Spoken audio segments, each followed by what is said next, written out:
अमिताभ तिवारी, जब मैं फर्रुखाबाद में था तो दही खाता था, दही को दही ही जानता था, है?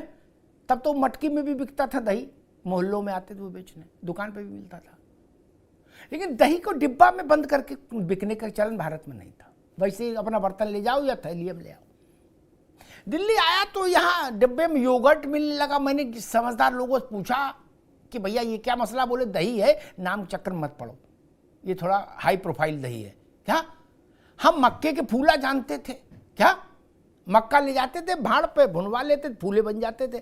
यहाँ आया तो बताया ये फूला मत बोलना, लोग पिछड़ा समझेंगे और तुमको पीडीए भर्ती करा देंगे। ये पॉपकॉर्न है। ये पीडीए का फार्मूला भी क्या दही को योगर्ट बनाने की कला है क्या? कि थोड़ा अच्छा लगे, क्रिस्पी लगे, क्रंची लगे, पीडीए क्या? हाँ, मतलब स्लोगन्स का जमाना है, एक्रोनिम्स का जमाना है, तो थोड़ा हटके है। एमवाई से हटके पीडीए, इंडिया से भी हटके पीडीए है। हाँ। और जितने भी समाज हैं उसमें ऑलरेडी अब इन्होंने इंक्लूड कर दिए, किसी को छोड़ा है नहीं। पहले तो पिछड़े, दलित और अल्पसंख्यक थे, अब इसमें अगड़े भी ऐड हो गए, आदिवासी भी ऐड हो गए, आधी तो आबादी भी बोल दी अखिलेश जी ने, आधी आबादी भी। आधी आबादी क्या, मैं तो कह रहा हूँ पूरी आबादी आ गई। तो अब सब आ गए। हाँ, सब आ गए जी। कोई नहीं बचा ना। कोई नहीं बचा, कोई नहीं बचा। तो स्लोगन्स का है, युवाओं पे जरूर ये अट्रैक्ट करता है PDA, India, NDA sort of slogans, उसको कैची स्लोगन लगता है। और ऑफ कोर्स लार्जर ऑब्जेक्टिव भी समाजवादी पार्टी को ये महसूस है कि भाई सिर्फ एमवाई के बेसिस पे चुनाव जीता नहीं जा सकता। क्लोज पहुंचे वोट शेयर के मामले में 2022 में, हालांकि सीटों के मामले में काफी बड़ा अंतर रहा। तो बिना अल्पसंख्यकों, और एक टाइम पे मुझे याद है कि राजपूत समाज का भी अच्छा खासा सपोर्ट समाजवादी पार्टी को मिला करता था जब राजा भैया के अलायंस था। तो ये एक गुलदस्ता बनाने की कोशिश है ताकि जो वोट सपोर्ट है वो एक्सपैंड हो। राजा भैया थे, मोहन सिंह थे, अमर सिंह थे, ये सब लोग थे जो इनरिच करते थे, जो ठाकुर डेफिशिएंसी जो थी सपा में उसको सप्लीमेंट करते थे ये लोग। जैसे शरीर में डेफिशिएंसी हो जाती है ना, आयरन की, फलाने की, ढिकाने की, प्रोटीन की, वैसे ही पॉलिटिकल पार्टी में जातियों की डेफिशिएंसी हो जाती है, तो उस जाति का प्रोटीन देना पड़ता है, ये विटामिन। हिलाल नकवी जी, भाई शादी की तारीख भी निकाल ली, कार्ड भी छपा लिया, शेरवानी भी सिलवा ली और जूतम बाजार हो रही, ये अच्छा नहीं लगता? नहीं भाई, नहीं मन मिल रहा है तो विदा करो, और मिल रहा है तो बैठ के बात कर लो कि भाई चौराहे पर तो कम से कम बवाल नहीं हो।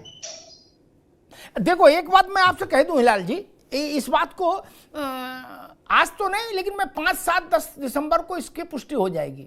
अगर कांग्रेस, ये जोशी जी आप भी सुन लो, आपके लिए भी वैधानिक चेतावनी है, जिसने विज्ञापन की बात में आती, अगर कांग्रेस मध्य प्रदेश, छत्तीसगढ़, राजस्थान और तेलंगाना में आ गई, मिजोरम मुझे पता नहीं कैसा चुनाव होगा, ठीक, तो ये आप सबको बाहर गार्ड रूम में, वेटिंग रूम में बैठलवा देंगे, कहेंगे नहीं 3 बजे मिलना, अभी बैठो बाहर। क्या? चाहे इंडी हो चाहे कोई गठबंधन हो, अपने राज्य के कितने बड़े नेता हो, ये कांग्रेस है क्या, ये अच्छे बाहर बैठाल देते हैं भाई घंटों, बोले अभी टाइम नहीं है। हेमंत बिश्व शर्मा ने क्या कहा था? और अगर कांग्रेस हार गई, नकवी जी ये आपके लिए है, तो अब की मन में यही सोचे, आपके ये सब पार्टनर भी बैठे हैं क्या कि गुरु एक बार हार के आने दो, अब की इन्हें भी बाहर बैठलवा देंगे। क्या? बोले वेणुगोपाल आए, बोले वेणुगोपाल से नहीं मिलेंगे, खड़गे को भेजो। क्या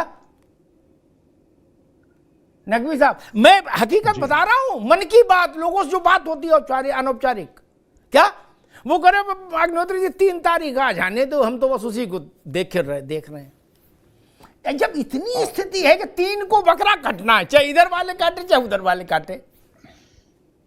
नकवी साहब। अमिताभ भाई देखिए, जहां तक कि कांग्रेस का प्रश्न होता है, तो कांग्रेस जो है वो यूपीए का जो गठबंधन था, जो हमने 2 टर्म चलाए, तो उसके अंदर एक जो कम्युनिस्ट पार्टी थी, सीपीआईएम थी, उसने जरूर उस गठबंधन को छोड़ा था, और वो भी एक मुद्दे पे छोड़ा था उन्होंने। उसके अलावा आप बताइए, यूपीए के गठबंधन के अंदर जितने भी लोग थे वो सारे के सारे आज भी मौजूद हैं, और वो कुंभा बड़ा ही हुआ है, छोटा नहीं हुआ है। आज की तारीख में महाराष्ट्र में चली गई सरकार जरूर हमारी, लेकिन वहां पर हम एनसीपी शिवसेना के साथ गठबंधन की सरकार में थे। झारखंड में हम आज भी गठबंधन की सरकार में हैं, बिहार में हम आज भी गठबंधन की सरकार में हैं।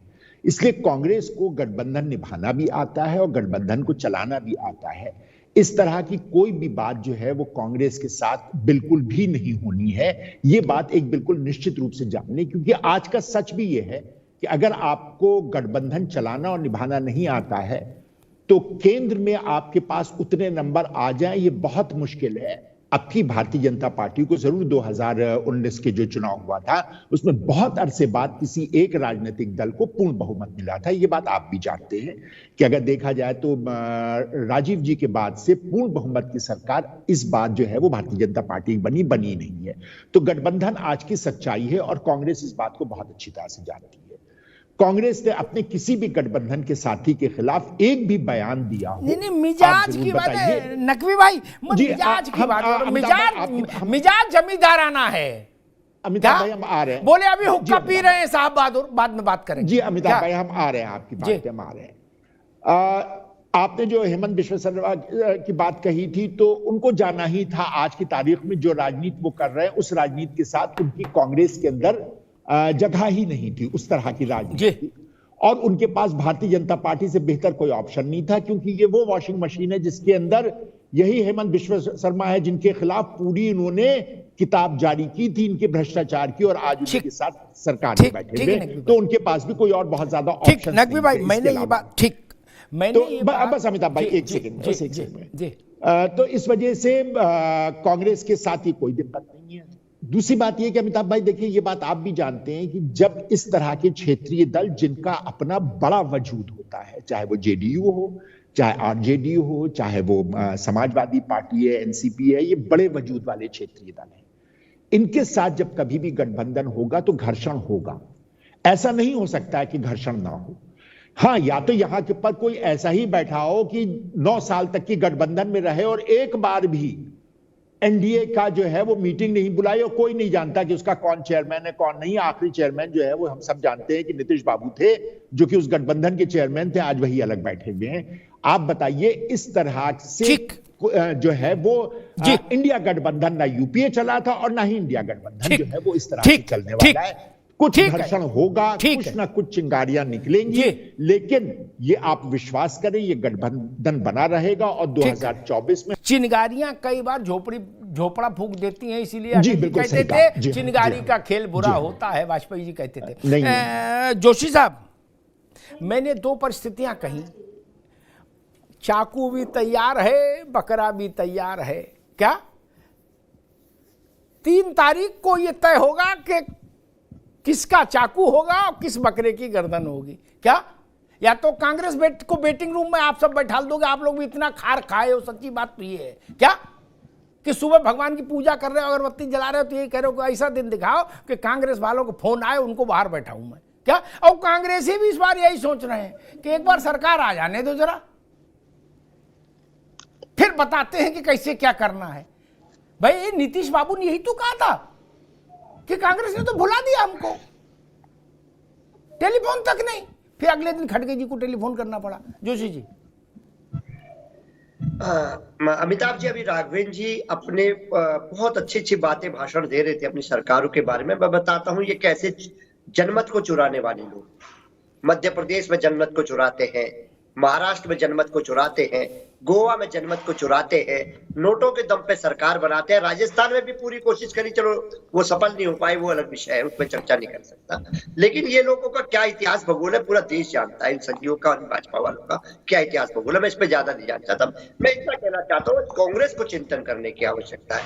जब 2019 में माननीय अखिलेश यादव जी ने सब समर्थन दिया तो माननीय राहुल गांधी जी दूसरे स्थान पे थे। अब कांग्रेस उनको कौन सी दिशा में, कौन से स्थान पे देखना चाहती है, ये कांग्रेस को तय करना है, ये हमें तय नहीं करना। हमारी तो शुभकामनाएं उनके साथ है, लेकिन कांग्रेस को तय करना है। और ये जो हठधर्मिता मध्य प्रदेश में कांग्रेस के द्वारा दिखाई गई और उत्तर प्रदेश में हठधर्मिता दिखाते हैं, तो निश्चित तौर पे यहाँ पर बड़े भाई की भूमिका में माननीय अखिलेश यादव जी हैं। और यहाँ पर ताड़मतोड़ जवाब अगर भारतीय जनता पार्टी को चाहे घोषी में देने का काम करते हो, चाहे आप तो कौन देने का काम करता है, जहां पर इनके मुख्यमंत्री, उप मुख्यमंत्री, इनके एमपी, इनके देश के मंत्री सारे लग गए और फिर इनको बैरिंग वापस भेजने का काम करते। तो जनमानस की चाह कौन है विपक्ष में, ये बात अगर आकलन कर लेंगे तो सही सद्बुद्धि से काम करेंगे तो सब ठीक।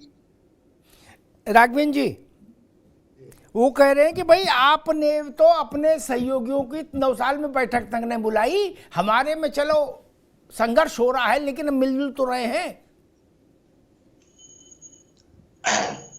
अमिताभ जी अब ये बात कौन कह रहा है भाई? समाजवादी पार्टी तो उस भूमिका में नहीं है राष्ट्रीय स्तर पर। राष्ट्रीय सतह में वो उनके ऊपर मैं ज्यादा आरोप भी नहीं लगा सकता हूँ। जुमा एक राज्य में उनकी सरकार है, दूसरे राज्य प्रयास करते हैं कि एक विधायक मिल जाता है कि आधा विधायक मिल जाता है। मैं कांग्रेस के बारे में बताना चाहता हूँ, वो हमको दर्पण दिखाने का काम कर रहे हैं। मान्यवर इमरजेंसी किसने लगाई थी? लोकतंत्र का मजाक किसने उड़ाया था? 48 बार देश में आपकी सरकार ने राष्ट्रीय शासन लगाया था। जब अयोध्या में राम जन्मभूमि का मंदिर गिरा था, 4 सरकारों को किसने बर्खास्त किया? चलो उत्तर प्रदेश सरकार तो मान लेती है, 3 सरकारें किस अपराध में चली गई थी? भारतीय जनता पार्टी इस प्रकार के घिनौना कृत्य नहीं करता है और हम लोग कभी भी ऐसी भूमिका में नहीं रहते हैं कि उत्तर प्रदेश और देश की जनता हमको दोषी सिद्ध करे। भारतीय जनता पार्टी सबका साथ, सबका विकास, सबके विश्वास को लेकर के काम करती है और वास्तव में हम लोग हर क्षेत्र को इस प्रकार के लेकर के नहीं आते हैं। पीडीए लेकर के आ गए, एमवाई लेकर के आ गए, पिछड़ों की जनगणना लेकर के आ गए। भारतीय जनता पार्टी समाज के अंतिम पायदान में खड़े व्यक्तियों के हितों की रक्षा के लिए लगातार काम करती है। अब तभी तो हमारी केंद्र में दोबारा सरकार बनी है, उत्तर प्रदेश राज्य में दोबारा सरकार बनी है। आज की तारीख में भारतीय जनता पार्टी देश और प्रदेश में सबसे ज्यादा विश्वसनीय पार्टी है, सबसे ज्यादा लोकप्रिय पार्टी है। ये लोग अपने जो जमा जो पैसा है, चवन्नी अठन्नी एक कर रखी है, उसको आप देखते रहिए। भारतीय जनता पार्टी अगले वर्ष होने वाले लोकसभा चुनाव में पूर्ण बहुमत की सरकार बनाने जा रही है। आप लोग इसी प्रकार से अपना राजनीतिक खेल खेलते रहिए। ये जो इंडी गठबंधन बनाइए, फिर ये एक दूसरे को गाली दीजिए, फिर विधानसभा में बोला मेरा जो गठबंधन नहीं है, फिर राज्यों में मेरा गठबंधन है, लोकसभा में गठबंधन है और जो आपके उपचुनाव में गठबंधन नहीं होता, ये अपना गाना गाते रहिए। भारतीय जनता पार्टी अपना 90% काम पूरा कर चुकी है। हम लोगों को सिर्फ प्रत्याशी देने की आवश्यकता है। इलाज प्रत्याशी होने के बाद हम लोगों का काम पूरा, गठबंधन जो हमारा एनडीए गठबंधन जो है ईमानदारी से चुनाव लड़ने के लिए तैयार है। आप गठबंधन, आप अपना गठबंधन जाए। हिलाल भाई 30 सेकेंड ओनली, क्या कह रहे थे आप लास्ट? राजेंद्र भाई से कह रहे हैं कि भाई आप अपनी पार्टी के लोगों को अपने बारे में बताइए। आपने 48 बार राष्ट्रीय शासन लगाया कि नहीं लगाया? आप ज्ञान देने का काम कर रहे हैं। बताइए, इस बात को जरा दीजिएगा। अयोध्या में राम जन्मभूमि का ध्वंस हुआ था, उसके बाद आपने 4 सरकारें गिरा दी थी। ठीक, 4 सरकारें दूसरी बात, आपने 90% काम नहीं किया, 90% काम नहीं किया, आपने 100% काम कर लिया। 3 दिसंबर को पता लग जाएगा। ठीक, दोनों की बात आ गई। हिलाल भाई आपकी भी आ गई, राघवेंद्र सिंह आपकी भी आ गई, दोनों की बात आ गई, दोनों की बात आ गई। 100% आप अपना काम कर चुके हैं। हिलाल भाई ठीक है, को पता लग जाएगा।